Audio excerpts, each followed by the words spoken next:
Pernahkah kamu bertemu dengan seseorang dan dalam beberapa jam pertama perkenalan, kamu merasa seolah-olah sudah mengenalnya seumur hidup? Kalian menyukai musik yang sama, menertawakan hal yang sama, dan bahkan memiliki pandangan hidup yang serupa.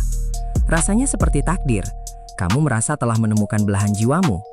Namun, bagaimana jika kecocokan yang terasa sangat sempurna itu sama sekali bukan kebetulan?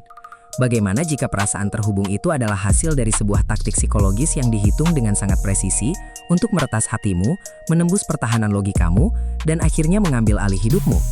Kita selalu diajarkan untuk berhati-hati terhadap bahaya. Otak kita didesain untuk mengenali ancaman. Namun pertanyaannya, mengapa orang-orang yang cerdas, mandiri, dan berlogika tajam seringkali secara sukarela berjalan masuk ke dalam perangkap hubungan yang menghancurkan mereka? Mengapa kita seringkali mengabaikan bendera merah, red flags, yang berkibar tepat di depan wajah kita? Jawabannya terletak pada sebuah fenomena psikologis yang sangat berbahaya, yang disebut sebagai dark charisma, atau karisma gelap. Kita sering membayangkan manipulator atau orang berniat jahat sebagai sosok yang menakutkan, kasar, atau terlihat mencurigakan. Kenyataannya, manipulator paling sukses di dunia ini tidak terlihat seperti monster. Mereka terlihat seperti pangeran atau putri dari sebuah dongeng. Mereka menawan, percaya diri, dan memiliki daya tarik magnetis yang membuatmu merasa menjadi satu-satunya orang penting di dunia saat mereka menatap matamu. Untuk memahami mengapa kamu tidak bisa berhenti memikirkan mereka, meskipun kamu tahu mereka berbahaya, kita harus membedah apa yang sebenarnya terjadi pada zat kimia di dalam otakmu saat pertama kali kalian bertemu. Segalanya dimulai dari sebuah cacat bawaan dalam evolusi otak manusia, yang oleh para psikolog disebut sebagai halo effect, efek halo. Efek halo adalah sebuah bias kognitif, di mana otak kita mengambil satu sifat positif yang menonjol dari seseorang, misalnya ketampanan, kecantikan, kelancaran berbicara, atau rasa percaya diri yang tinggi, lalu secara otomatis berasumsi bahwa orang tersebut juga memiliki sifat positif lainnya, seperti kejujuran, kebaikan, dan kesetiaan. Para pemilik karisma gelap sangat menyadari bias kognitif ini, dan mereka menggunakannya sebagai senjata utama. Ketika mereka berjalan masuk ke sebuah ruangan, mereka memancarkan dominasi absolut. Mereka tidak terlihat ragu-ragu. Otak manusia secara insting tertarik pada kepercayaan diri, karena di zaman purba, berada di dekat sosok alfa yang percaya diri berarti jaminan perlindungan dan kelangsungan hidup. Kamu melihat senyum mereka yang menawan, cara mereka berbicara yang begitu rapi, dan secara tidak sadar, otakmu mematikan sistem radarnya. Kamu berhenti bertanya, apakah orang ini baik? Kamu sudah menyimpulkan mereka baik hanya karena mereka terlihat menarik. Namun yang lebih mengejutkan, kepercayaan diri yang berlebihan ini seringkali bukan berasal dari kesehatan mental yang baik. Ia berasal dari ketidakmampuan mereka merasakan empati atau rasa takut. Sebuah ciri khas dari spektrum psikopati ringan. Mereka tidak gugup saat berbicara denganmu, bukan karena mereka berani, tapi karena bagi mereka, kamu bukanlah manusia dengan perasaan. Kamu hanyalah sebuah objek yang sedang mereka evaluasi untuk digunakan. Dan setelah evaluasi itu selesai, tahap peretasan identitas akan dimulai. Tahukah kamu bagaimana mereka bisa membuatmu merasa bahwa kalian adalah belahan jiwa? Mereka menggunakan teknik psikologis yang disebut mirroring atau efek cermin. Pada tahap awal perkenalan, seorang manipulator tidak menunjukkan kepribadian asli mereka.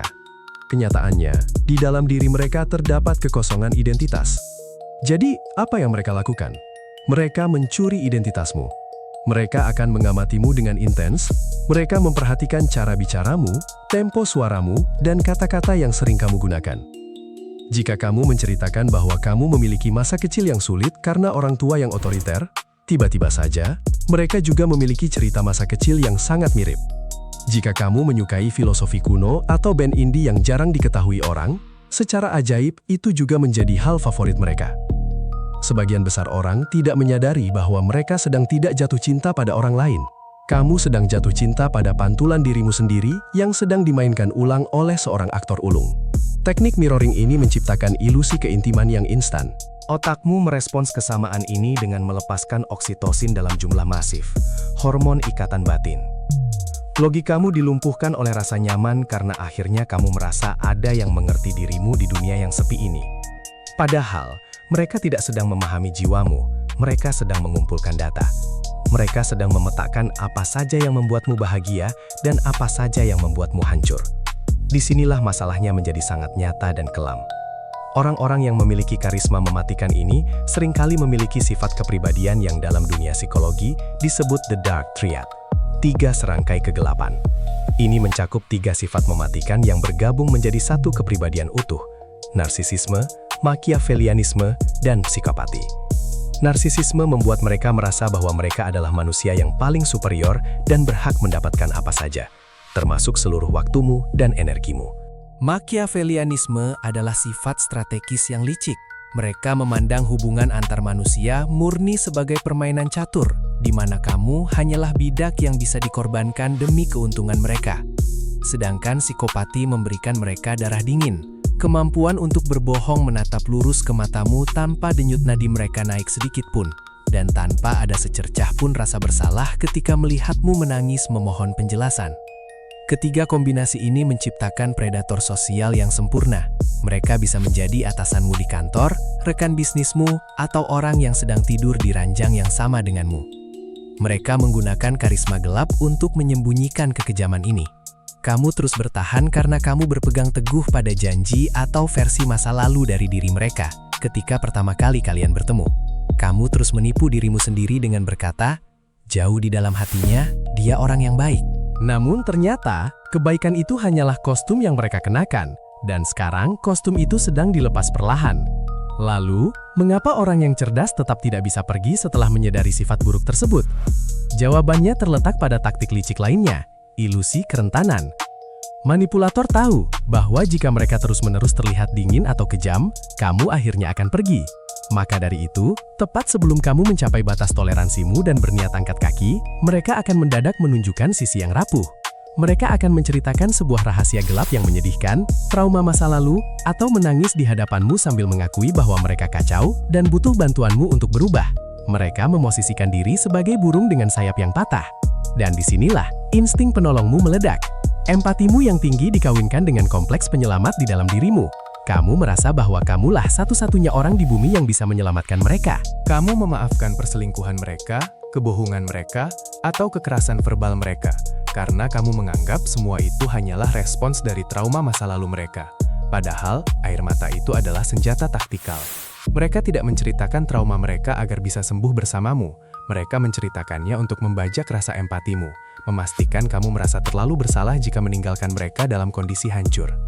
Ini membawa kita pada satu fakta paling menyakitkan yang harus kamu telan jika kamu ingin selamat dari ilusi ini. Sebuah fakta yang akan menghancurkan fondasi romantisme yang selama ini kamu percayai. Sosok luar biasa, sempurna, dan penuh karisma yang sangat kamu cintai di awal pertemuan kalian sebenarnya tidak pernah ada. Sosok itu tidak pernah hidup. Ia hanyalah sebuah hologram psikologis, sebuah karakter fiksi yang sengaja diciptakan semata-mata untuk mengelabui sistem pertahananmu. Jika kamu merasa sangat hancur karena merindukan versi lama dari diri mereka, sadarilah bahwa kamu sedang menangisi sebuah ilusi. Kamu menangisi hantu. Kenyataan yang sesungguhnya adalah karakter dingin, manipulatif, dan tidak peduli yang kamu lihat di akhir hubungan. Itulah wajah asli mereka. Mereka tidak berubah menjadi jahat. Mereka hanya berhenti berpura-pura menjadi baik karena mereka merasa kamu sudah masuk terlalu dalam ke dalam perangkap mereka dan tidak akan bisa pergi. Mereka tidak pernah mencintaimu sebagai individu. Mereka hanya mencintai suplai energi, perhatian, dan kontrol yang bisa kamu berikan kepada mereka. Satu-satunya cara untuk melepaskan diri dari pesona karisma gelap adalah dengan mendidik ulang sistem emosionalmu. Kita sering diajarkan bahwa cinta yang hebat harus ditandai dengan detak jantung yang kencang, perasaan berdebar-debar, dan sensasi kupu-kupu di perut atau butterflies. Namun, psikologi modern membuktikan sebaliknya. Sensasi butterflies di perutmu saat bersama seseorang yang memiliki karisma gelap bukanlah respons dari romansa. Itu adalah respons dari amigdala yang menyala. Itu adalah sistem alarm dari sistem syaraf simpatikmu yang mendeteksi ancaman dan bersiap untuk melawan atau lari, fight or flight. Tubuhmu sedang memperingatkanmu bahwa orang ini berbahaya, namun otak romantismu menerjemahkannya sebagai cinta yang menggebu-gebu. Mulai hari ini, berhentilah mengejar perasaan mendebarkan yang merusak kewarasanmu. Cinta yang sehat dan koneksi yang nyata tidak terasa seperti menaiki roller coaster yang ekstrim. Hubungan yang sehat terasa seperti sebuah rumah. Ia tenang, ia stabil, dan terkadang ia terasa sedikit membosankan. Namun di dalam kebosanan yang stabil itulah, pertumbuhan diri yang sejati bisa terjadi. Kedamaian adalah indikator terbaik dari lingkungan yang sehat. Logika harus selalu menjadi pengawas dari hatimu yang rapuh. Jangan biarkan ilusi kecocokan membutakanmu dari kenyataan pelecehan emosional. Berhentilah menjadi cermin bagi orang yang bahkan tidak memiliki wajah. Terima kasih telah menemani perjalanan di ruang gelap pikiran manusia ini. Jangan lupa untuk menjaga kewarasanmu, dan sampai jumpa di analisis berikutnya.